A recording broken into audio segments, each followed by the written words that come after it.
Hello students, this is Ramarao, lecturer in GFC from Government Junior College, Palvancha, Bhadradri Kottagudem district. Hello everyone, today in this video we will discuss banks and NGOs in rural development. Now first of all we will look at the basic meaning at the banks and NGOs in rural development. India is basically agriculture based country. Above 60% people depend on agriculture. More than 50% of people are living in rural areas.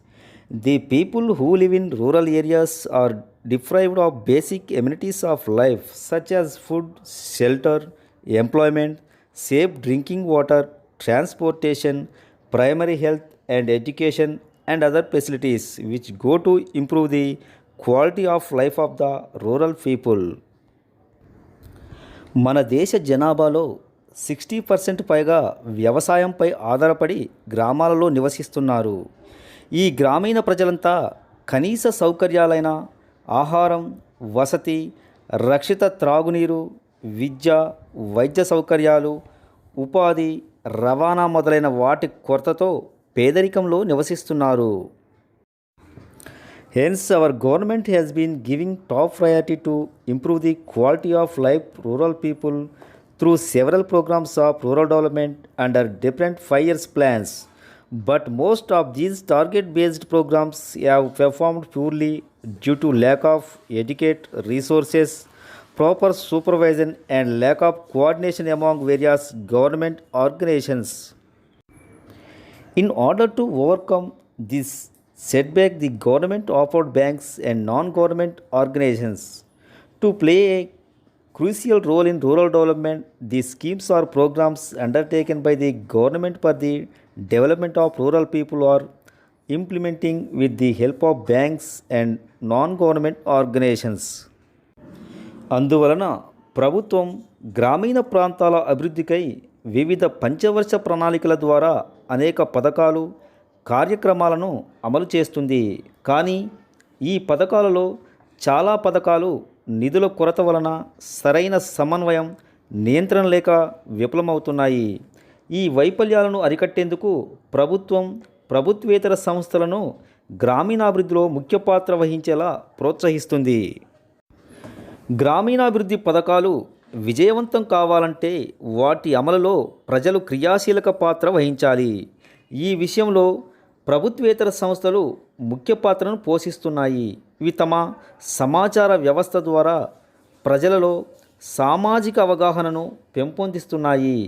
ఇవి గ్రామీణ ప్రాంతాలలో పంచాయతీరాజ్ సంస్థలను ప్రభావితం చేయడంలో కీలక పాత్ర వహిస్తున్నాయి. ఇవి గ్రామీణ ప్రాంతాలలో స్వయం ఉపాధి అవకాశాలను పెంపొందించే నిమిత్తం శిక్షణా కార్యక్రమాలను నిర్వహిస్తున్నాయి. దేశంలో కొన్ని ప్రభుత్వేతర సంస్థలు పేద, బడుగు, బలహీన వర్గాలకు సహాయం చేయడంలో ప్రభుత్వానికి ప్రత్యామ్నాయంగా రూపొందాయి. వీటిలో ప్రధానంగా outreach, aware, World Vision మొదలైన ముఖ్యమైనవి. Role of banks in rural development. Banks are providing financial assistance for various schemes undertaken by governments such as IRDP, TRISM, DWACRA, JAY, minimum needs programs or etc. Commercial banks, regional rural banks, cooperative banks or etc.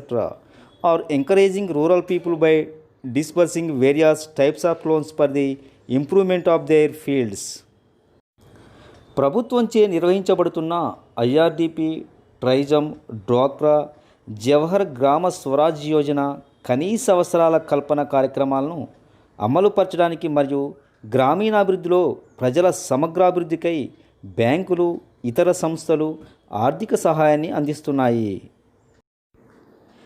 National bank for agricultural and rural development (NABARD).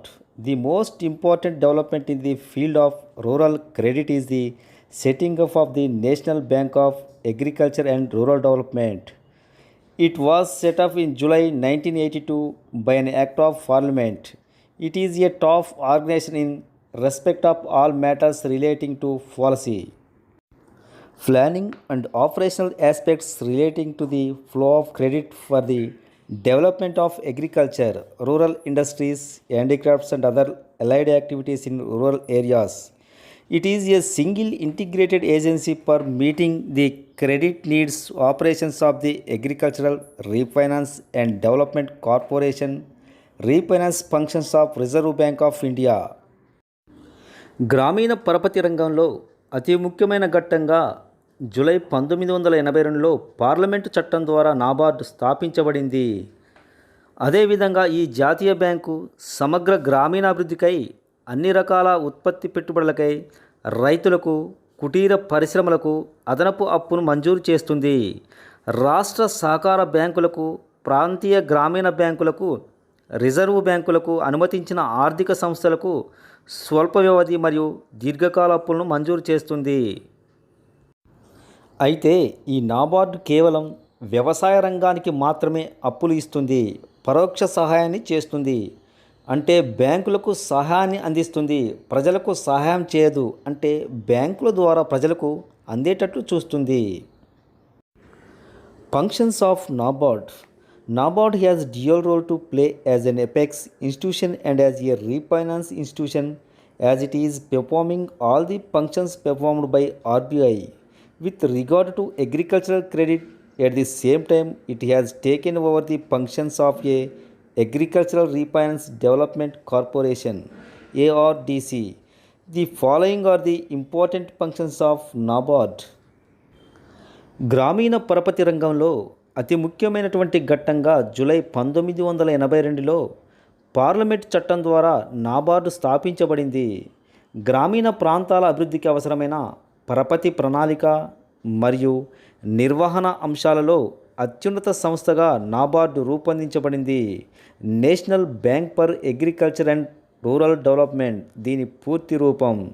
అయితే నాబార్డు యొక్క విధులు: నాబార్డు గ్రామీణ పరపతి రంగంలో అత్యున్నత సంస్థగాను మరియు పునర్విత్త సంస్థగాను రెండు ప్రధాన పాత్రలను పోషిస్తుంది. నాబార్డు విధులలో ముఖ్యమైనవి ఈ దిగువ వివరించడమైనది. The national bank services as a refinancing institution for all kinds of production and investment credit to agriculture, small scale industries, cottage and village industries, handicrafts and artisans and other allied economic activities with a view to promoting integrated rural development. సమీకృత గ్రామీణాభివృద్ధి లక్ష్యంతో నాబార్డ్ గ్రామీణ ప్రాంతాలలోని ఉత్పత్తి మరియు పెట్టుబడులకు అవసరమైన నిధులను పునర్విత్త సహాయ విధానం ద్వారా బ్యాంకులకు, సహకార సంస్థలకు, ఇతర ద్రవ్య సహాయ సంస్థలకు అందిస్తుంది. గ్రామీణ ప్రాంతాలలో వ్యవసాయం, చిన్న తరహా పరిశ్రమలు, కుటీర మరియు గ్రామీణ పరిశ్రమలు, చేతి వృత్తులు మరియు ఇతర అనుబంధ ఆర్థిక కార్యకలాపాలకు నాబార్డ్ ఈ విధమైన సహాయం అందిస్తుంది. Second one, it provides short term and long term credits to state cooperative banks, regional rural banks and other financial institutions approved by RBI. Second one, NABARD రాష్ట్ర సహకార బ్యాంకులకు, ప్రాంతీయ గ్రామీణ బ్యాంకులు మరియు రిజర్వ్ బ్యాంక్ అనుమతించిన ఇతర ద్రవ్య సహాయ సంస్థలకు స్వల్పకాలిక మరియు దీర్ఘకాలిక రుణ సౌకర్యాన్ని అందిస్తుంది. Third one, it gives long term loans up to 20 years to the state government to enable them to subscribe to the share capital cooperative credit societies. NABARD రాష్ట్ర ప్రభుత్వాలకు, వ్యవసాయ సహకార పరపతి సంఘాలకు మూలధనాన్ని సమకూర్చేందుకు గాను 20 సంవత్సరాల దీర్ఘకాలిక రుణాలను అందిస్తుంది. Fourth one, it gives long term loans to any institution approved by the central government concerned with agriculture and rural development. కేంద్ర ప్రభుత్వం ఆమోదించిన వ్యవసాయం, గ్రామీణాభివృద్ధికి సహాయపడే సంస్థలకు నాబార్డ్ దీర్ఘకాలిక రుణాలను అందిస్తుంది. Fifth one, it has the responsibility of coordinating the activities of central and state governments, the planning commission and institutions entrusted with the development of small scale industries, village and cottage industries, rural crops or etc. గ్రామీణ మరియు కుటీర పరిశ్రమలకు, గ్రామీణ చేతి వృత్తుల అభివృద్ధికి కేంద్ర రాష్ట్ర ప్రభుత్వాలు ప్రణాళికా సంఘం మరియు ఇతర సంస్థలు చేపట్టే కార్యక్రమాలను నాబార్డ్ సమన్వయపరుస్తుంది. Sixth one, it has the responsibility to inspect regional rural banks and cooperative banks other than primary cooperative banks. ప్రాథమిక వ్యవసాయ సహకార సంఘాలు మినహా మిగిలిన అన్ని సహకార బ్యాంకులను, ప్రాంతీయ గ్రామీణ బ్యాంకులను తనిఖీ చేసే బాధ్యతను నాబార్డ్ చేపడుతుంది. Working of NABARD. The national bank is the single integrated agency for meeting the credit needs of all types of agricultural and rural development. Since its inception, NABARD has achieved its objectives successfully. The following details gives us the progress achieved by NABARD in assisting the rural needs of the country. NABARD పనిచేయు విధానం. ఇది అన్ని రకాల వ్యవసాయం మరియు గ్రామీణాభివృద్ధి రుణవసరాలను తీర్చడానికి ఏర్పడ్డ ఏకైక సమీకృత సంస్థ. భారతదేశంలో సహకార వ్యవస్థను అభివృద్ధిపరిచి పునర్నిర్వహణకై ఈ సంస్థ తీవ్రంగా కృషి చేస్తుంది. Working of NABARD. First one, it's sanction short term credit limits worth ₹6,230 crores during 1997 to 98 for financing seasonal agriculture operations. It has attempted to ensure the flow of credit to weaker section of society under the new 20 Finance program by making it obligatory for banks to disburse a specified percentage of short-term loans to small and marginal farms and economically weaker sections. NABARD సాధించిన అభివృద్ధి. 1997 నుంచి 98 సంవత్సరంలో వ్యవసాయ పనులకై స్వల్పకాలిక రుణాలుగా ₹6,230 కోట్ల అప్పును మంజూరు చేసింది. నూతన 20 అంశాల కార్యక్రమం క్రింద సమాజంలోని బలహీన వర్గాల ప్రజలకు రుణాలను మంజూరు చేస్తుంది. 1997 నుండి 98 సంవత్సరంలో ₹21 కోట్ల మధ్య అవధి రుణాలను అందజేసింది. During 1997 to 98, it extended medium-term credit worth ₹210 crores.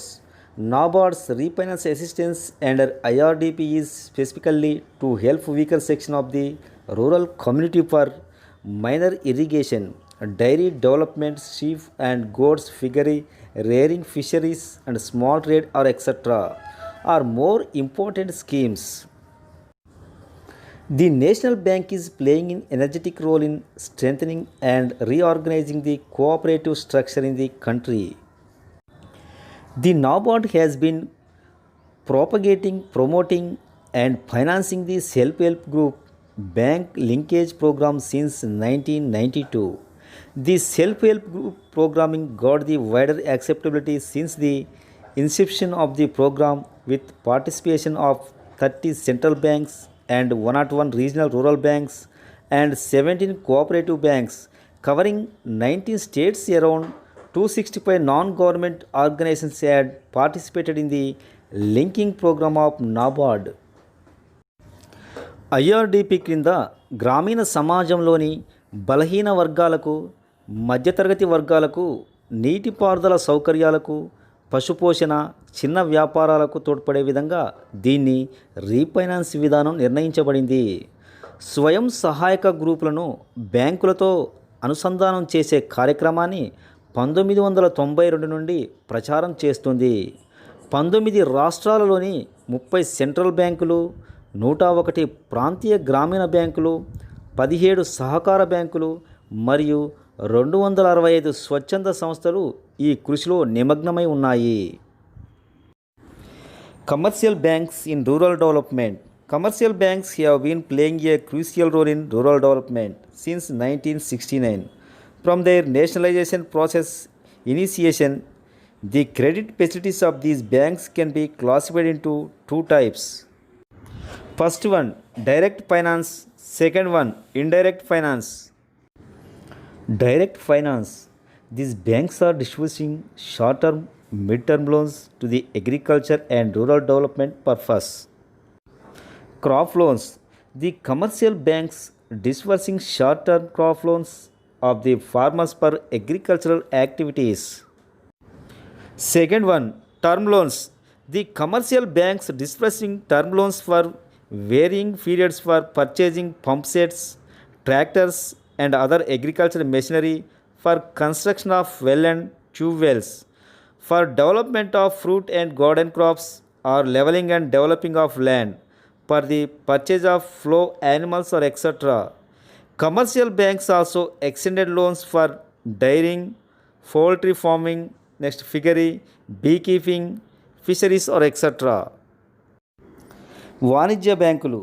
ఈ బ్యాంకులతో పాటు వాణిజ్య బ్యాంకులు కూడా 1969లో జాతీయం చేయబడినప్పటి నుండి వాణిజ్య బ్యాంకులు గ్రామీణాభివృద్ధిలో ప్రముఖ పాత్రను వహిస్తున్నాయి. ఇవి ప్రత్యక్షంగాను పరోక్షంగాను ఆర్థిక వసతులను కల్పిస్తున్నాయి. ఫస్ట్ వన్, ప్రత్యక్ష ఆర్థిక సదుపాయం. గ్రామీణాభివృద్ధికై ఈ బ్యాంకులు స్వల్పకాలిక మరియు మధ్యకాలిక రుణాలను మంజూరు చేస్తాయి. అదేవిధంగా పంట రుణాలను కూడా ఈ బ్యాంకులు వ్యవసాయ అభివృద్ధికై రైతులకు స్వల్పకాలిక రుణాలను మంజూరు చేస్తున్నాయి. షరతులతో కూడిన రుణాలు. పంపు సెట్లు, ట్రాక్టర్ లాంటి వ్యవసాయ పరికరాల కొనుగోలుకు, బావులు, గొట్టపు బావుల నిర్మాణం, పండ్ల తోటల పెంపకం, భూమిని చదును చేసి అభివృద్ధి పరచడానికి, వ్యవసాయంకై పశువులు మొదలైన వాటిని కొనుగోలు చేయడానికై 1992 జూన్ నాటికి ఈ వాణిజ్య బ్యాంకులు 18,190 కోట్ల రూపాయల రుణాలను, ప్రత్యక్ష రుణాలను అందజేస్తాయి.